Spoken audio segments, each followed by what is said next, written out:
we are surrounded by chaos and pain, global and personal. It's hard to find joy in the world today.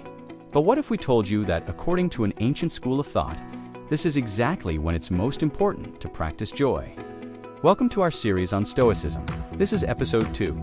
Today, we are going to look at the Epicureans, the other great school of ancient philosophy, whose teachings survived millennia to offer us powerful tools to live a good life today. We'll cover their key ideas, see how they compare with Stoicism, and learn how to use Epicurus' teachings to become happier and more resilient. But first, who were the Epicureans? They were followers of Epicurus, a Greek philosopher who lived between 341 and 270 BC. Born a slave on the Aegean island of Samos, he managed to buy his freedom and went to Athens, where he spent his life teaching philosophy. Though poor, homeless at times even, he was revered by some of the most influential people in the ancient world, including the Roman Emperor Augustus. Epicurus attracted students from all walks of life, creating a community of scholars and thinkers known as the Epicureans. His main work was called the Epicurus, which unfortunately is lost. What we know about his philosophy comes from letters written by him and by his students, like the philosopher Musonius Rufus or the poet Catullus. Epicurus' teachings centered around the pursuit of pleasure, but not in the way one might initially think. When people hear pleasure, they often think of parties, vacations, or other forms of indulgence. But Epicurus defined pleasure not as a feeling, but as the absence of pain or distress. He wrote, "It is not the absence of pain that makes life pleasant, but the ability to do without pain." Or, as the comedian and philosopher Woody Allen put it, "I came, I saw, I ate the entire banquet. No pain, no gain." Epicurus believed that all humans pursue pleasure and avoid pain, and that it's only natural. But once we have relieved our pain, we soon realize that this kind of pleasure isn't satisfying. So, according to Epicurus, the true path to happiness lies in accepting that pain is inevitable and focusing instead on how we respond to it. In fact, the Epicureans developed 4 main strategies to deal with pain and attain happiness. No one. Don't fear what you cannot control. Epicurus had a lot to say about desire and expectations. He argued that the chief cause of pain is our craving for things we don't have. Things like wealth, power, or fame. And it's not these things that make us unhappy, but rather the fact that we believe we lack them. Epicurus used the metaphor of the ship to illustrate this point. He said that the captain of the ship isn't the one steering it, but the one setting the course.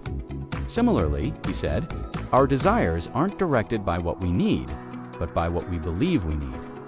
This sets us up for disappointment, because when we chase things we don't have, we ignore what we do have and end up being dissatisfied.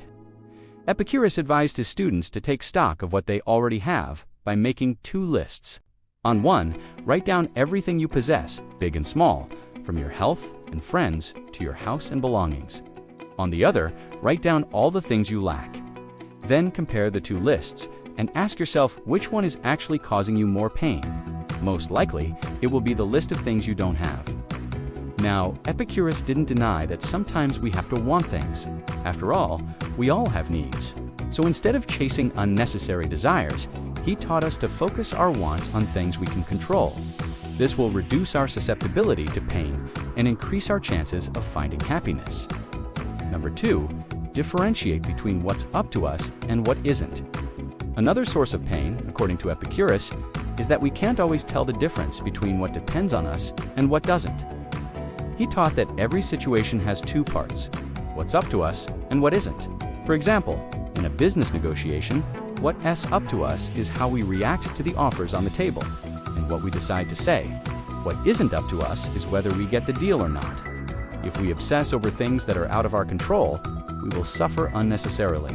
So Epicurus advised us to focus on doing our best in each situation and then let things take their course. To help you do this, Epicurus suggested asking yourself, is this up to me? Whenever you find yourself worrying or upset, this question helps you zoom out and assess the situation more clearly. If it turns out that what's troubling you isn't up to you, then let it go and redirect your energy towards what is up to you. No 3. Accept that some things are beyond our control. One of the key ideas in Stoicism is that some things are beyond our control. The weather, for instance, is not up to us. If you are stuck in traffic, it's not up to you. Whether a friend keeps their promise is also not up to you. When we try to exert our will on these situations, we only set ourselves up for frustration. So Epicurus encouraged us to accept that some things are indeed beyond our control and not worth getting upset about. But there's a catch here. Just because something is not up to us doesn't mean we shouldn't care about it. If a friend betrays us, it's not up to us whether they keep their word, but it is up to us to decide if we still want to call them our friend. Our level of concern should depend on whether we can influence the outcome. If we can't, then it's best to detach from the situation and focus on what we can control.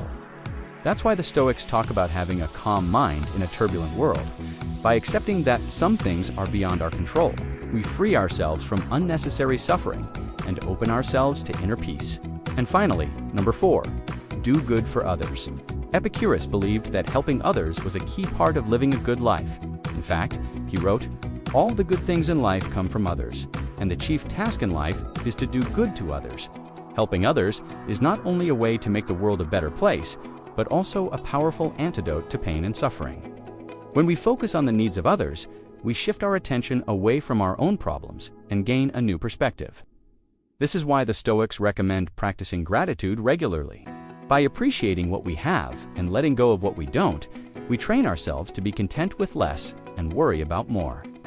In conclusion, while the Epicureans and Stoics have different views on certain topics, they share many similarities. Both schools of thought emphasize the importance of controlling our emotions and reactions to external events. They both teach us to accept what we cannot change and focus on what we can. Moreover, they remind us that true happiness comes from within and that it is up to us to cultivate it. While Stoicism teaches us to focus on virtue and living in accordance with nature, Epicureanism reminds us that pleasure is a valuable end in itself, and it's by eliminating pain and distress that we achieve that end. If you found this video helpful, please subscribe and watch our other videos on Stoicism and other topics. You can also follow us on social media for more content. In the meantime, check out our latest video on overcoming procrastination. Procrastination is a common problem that can affect anyone, but it's a habit that can be overcome with effort and practice. Learn how to stay motivated and focused on your goals so you can stop putting things off and start getting them done.